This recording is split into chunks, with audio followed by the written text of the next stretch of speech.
जय श्री राधे राधे, कृष्णा कृष्णा। मेरे प्यारे भक्तों, आप सब कैसे हो? आप सबको बहुत बहुत दीपावली की हार्दिक शुभकामना। और आपके घर में रिद्धि सिद्धि का आगमन हो, सुख समृद्धि बढ़े। इसके साथ ही आप सबको बहुत बहुत दोबारा हार्दिक शुभकामनाएं। आपकी वजह से आज 3,500 फॉलोवर हुए हैं। ये सब आपके चाहने से हुआ है और इसके लिए मैं आपको बहुत बहुत आशीर्वाद दे रही हूँ। और साथ ही कार्तिक महीने की कथा के 12वां और 13वां अध्याय को एक साथ इस एपिसोड में बता रही हूँ, क्योंकि छठ भी नज़दीक आने वाला है।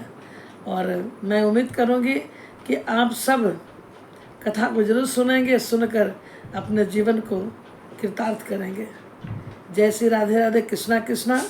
ये 12वां और 13वां अध्याय जो हमसे नहीं जुड़े हैं उनसे आग्रह है कि आप हमारा बेल आइकन में जाके जुड़ जाए, ताकि हमारा नोटिफिकेशन आपको मिल जाए और आप वीडियो को देख सकें। जय श्री राधे राधे, कृष्णा कृष्णा। कार्तिक महीने के 12वां और 13वां अध्याय की ओर चलते हैं। श्री नारद जी ने कहा, जब जलंधर को अपनी खोज में आता देख इंद्र आदि देवता भय से कंपित होकर भागने लगे। भागकर वह वैकुंठ में भगवान विष्णु के पास आ गए। फिर देवताओं ने अपनी रक्षा के लिए उनकी स्तुति करनी शुरू कर दी। देवताओं की उस दीन वाणी को सुनकर करुणा निधान सागर भगवान विष्णु ने उनसे कहा, हे देवताओं, तुम अपने भय को त्याग दो। युद्ध में मैं शीघ्र ही उस जलंधर को देख लूँगा, आप सब निश्चिंत रहो। ऐसा कहने के साथ ही भगवान विष्णु जी गरुड़ पर जा बैठे। तब देवताओं सहित उन्हें युद्ध क्षेत्र की ओर जाते देख सभी देवता सब प्रसन्न हुए, लेकिन लक्ष्मी मैया के नेत्रों में जल भर आया और उन्होंने कहा, हे नाथ, यदि मैं सर्वदा आपकी प्रिय हूँ और आपकी भक्त भी हूँ, तो मेरा भाई आप द्वारा युद्ध में कैसा मारा जाना चाहिए। इस पर भगवान विष्णु ने कहा, यदि तुम्हारी ऐसी ही प्रीति है तो मैं उसे अपने हाथों से नहीं मारूंगा लक्ष्मी, परंतु युद्ध में तो जाऊंगा ही, क्योंकि देवताओं ने मेरी बहुत स्तुति की है और वो बड़ा ही आतंक मचा रखा है। ऐसा कहकर भगवान शंख चक्र गदा लेकर पद्मधारी भगवान विष्णु गरुड़ पर चढ़ गए और शीघ्र ही युद्ध के स्थान पर पहुंच गए, जहां पर जलंधर विद्यमान था। विष्णु के तेज से कंपित देवता सिंहनाद करने लगे। फिर तो अरुण के अनुज गरुड़ के पंखों की प्रबल वायु से पीड़ित हो दैत्य इस प्रकार घूमने लगे, जैसे आंधी से बादल घूमते हुए दिखाई पड़ते हैं। तब अपने वीर दैत्यों को पीड़ित होते देखकर जलंधर ने क्रूर होकर भगवान विष्णु को अद्भुत वचन कहकर उन पर कठोर आक्रमण कर दिया। और यहाँ से अब 13वां अध्याय शुरू होगी। दैत्यों की छीड़ प्रहारों से व्याकुल देवता इधर उधर भागने लगे। तब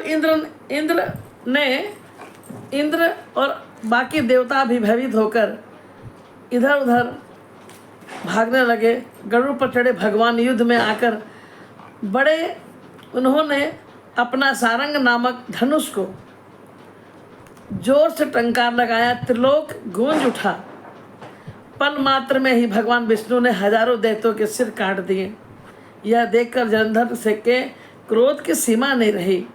फिर तो भगवान विष्णु और जलंधर का महान संग्राम और युद्ध होना शुरू हो गया। बाणों से आकाश में आवाज़ें गूंजने लग गई। लोग आश्चर्य से करने लगे। भगवान विष्णु ने अपने बाणों के वेग से उस दैत्य की वन से उनकी छाती पर प्रहार किया।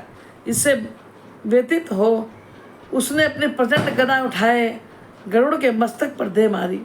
गरुड़ घायल होकर पृथ्वी पर गिर पड़ा। साथ ही क्रोध से उस दैत्य ने अपने होठ काटे और भगवान विष्णु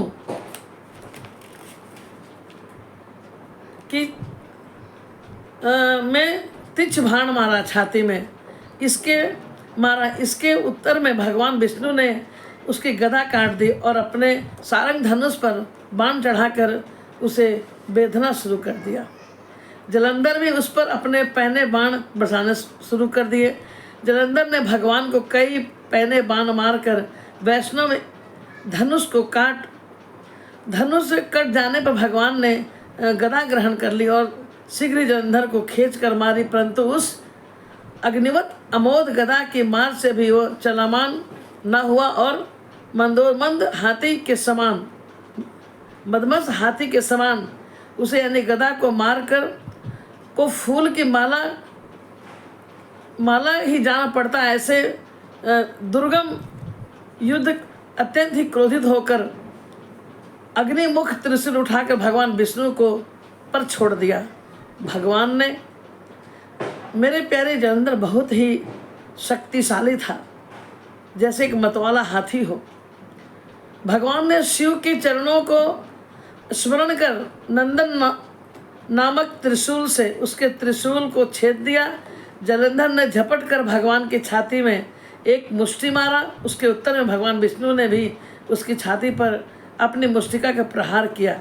फिर क्या, फिर दोनों घुटने टेक कर बाहों और मुष्टिकों को बहुयुद्ध करने लगे। कितनी देर तक भगवान उसके साथ युद्ध करते रहे।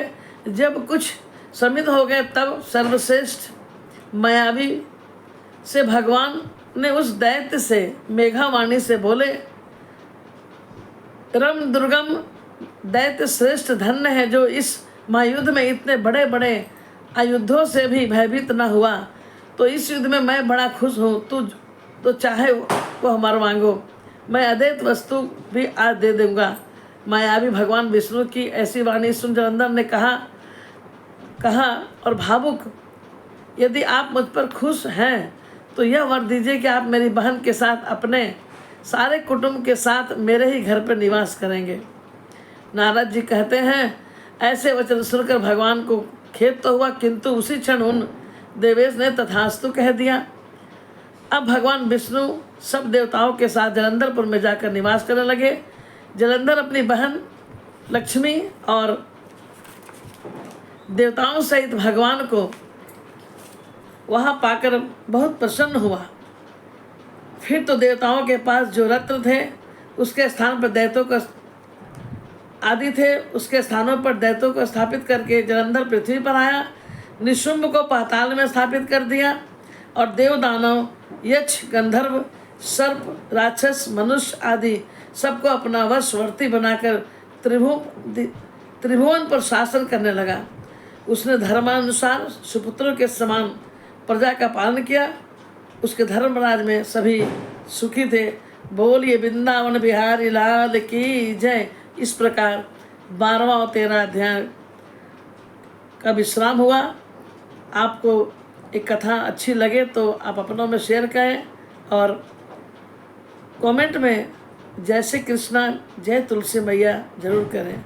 जय श्री राधे राधे।